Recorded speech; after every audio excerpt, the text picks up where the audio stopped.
Hi, லோனில் பல வகை உண்டு. அதில் ஒரு வகை தான் சிடி லோன் சொல்லுவோம். நம்ம நார்மலாக home loan, education loan, personal loan, vehicle loan, agriculture loan, இந்த நிறையா லோன் இருக்குங்க. இதில் இன்றைக்கி பார்க்க வேண்டிய டாபிக் எதுனா சிடி. சிடினா கன்சியூமர் டியூரபிள் லோன். இந்த லோனோட ஸ்பெஷல் என்னன்னு நான் சொல்லிடுறேன். எல்லா விதமான பேங்க்ஸுமே இந்த லோன்ஸ் வச்சுருக்காங்க. இதில் எந்தெந்த பிரான்ச் ஆஃப் லோன்ஸ், எந்தெந்த பிராண்டு இந்த லோனை ப்ரொவைட் பண்ணுறாங்கன்னு நான் ஷார்ட்டாக சொல்லிடுறேன். ஊருக்கே தெரிஞ்சது Bajaj, HDFC, IDFC, HDB, TVS credit, அப்புறம் கொட்டாக் அவனும் ஆரம்பிச்சிட்டான். இந்த மாதிரி நிறையா விதமான பேங்க்ஸு இந்த மாதிரி ஃபினான்ஸ் பண்ணுறாங்க. மற்ற ஃபினான்ஸுக்கும் இந்த ஃபினான்ஸுக்கும் இருக்க ஸ்பெஷல் என்ன அப்படின்றது ஷார்ட்டாக சொல்கிறேன். மற்ற ஃபினான்ஸ் நீங்கள் போகிறீங்க அப்படின்னா நீங்கள் ரேட் ஆஃப் இன்ட்ரெஸ்ட் 14% 28% வரைக்கும் நீங்கள் பே பண்ணுவீங்க கரெக்டாக. பட் பஜாஜ் ஃபினான்ஸ் இந்த மாதிரி கன்சியூமர் டியூரபிள் அப்படின்னு சொல்கிறதுனா ஒன்றும் கிடையாது. நீங்கள் எலக்ட்ரானிக் ப்ராடக்ட்ஸு அப்படி இல்லைன்னா அந்த வீட்டுக்கு தேவையான சாதனங்கள் இதெல்லாம் கன்சியூமர் டியூரபிள்னு சொல்லுவோம்.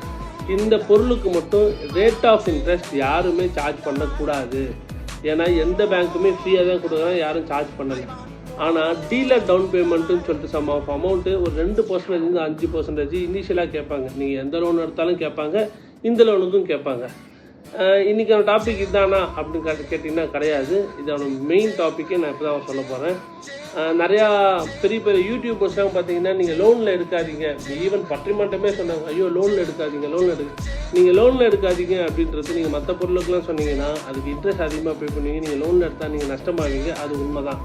பட் இந்த மாதிரி டியூரபிள் ஃபினான்ஸுக்கு உங்களுக்கு நீங்கள் எவ்வளோ பணம் போட்டு எடுக்கிறீங்களோ அந்த பணம் மட்டும்தான் பே பண்ணுவீங்க. அதுலேருந்து ப்ராசஸிங் ஃபீயாக ஒரு 2% 5% பே பண்ணுவீங்க, அவ்வளோதான். இப்போ ஃபார் எக்ஸாம்பிள் என் கையில் இருக்குது ஐஃபோன் 16 ப்ளஸ்ஸு. இதோட விலை பார்த்தீங்கன்னா 90,000 ரூபா. நான் 24 மாதம் இஎம்ஐ, இந்த சென்ஸ் 24 மாதத்துக்கு இன்ட்ரெஸ்டே இல்லாமல் இஎம்ஐயில் எடுத்தேன். நான் அதிகமாக பே பண்ணது பார்த்தீங்கன்னா 85,000லேருந்து ஒரு 3,000 எக்ஸ்ட்ரா பே பண்ணேன், 88,000 பே பண்ணேன். இதே மாதிரி நான் வேறு ஏதாவது வண்டியோ இல்லை வேறு எந்த பொருளும் நான் எடுக்க போகிறேன் அப்படின்னா வண்டியோட விலை 2 லட்சம்னா நான் எக்ஸஸாக இந்த 3 வருஷத்துக்கு எவ்வளோ பே பண்ணியிருப்பேன்னா 80,000 பே பண்ணியிருப்பேன். ஸோ அந்த லோன் வேறு, இந்த லோன் வேறு. அதனால் மேக்ஸிமம் ஆஃப் பெரிய பெரிய யூடியூபர்ஸ் ஊட்டுறதை நிறுத்துங்க. கன்சியூமர் டியூரபிளில் ஒரு பொருளை எடுத்தால் அதுக்கு இன்ட்ரெஸ்ட்டும் வராது, ப்ராசஸிங் ஃபீயை தவிர்த்து வேறு எதுவுமே வராது. இந்த 14% இன்ட்ரெஸ்ட், 18% ஆஃப் இன்ட்ரெஸ்ட், இது எதுவுமே வராது. ஒரு சில பெரிய பெரிய அனலிஸ்ட்டே தப்பாக தான் சொல்கிறாங்க.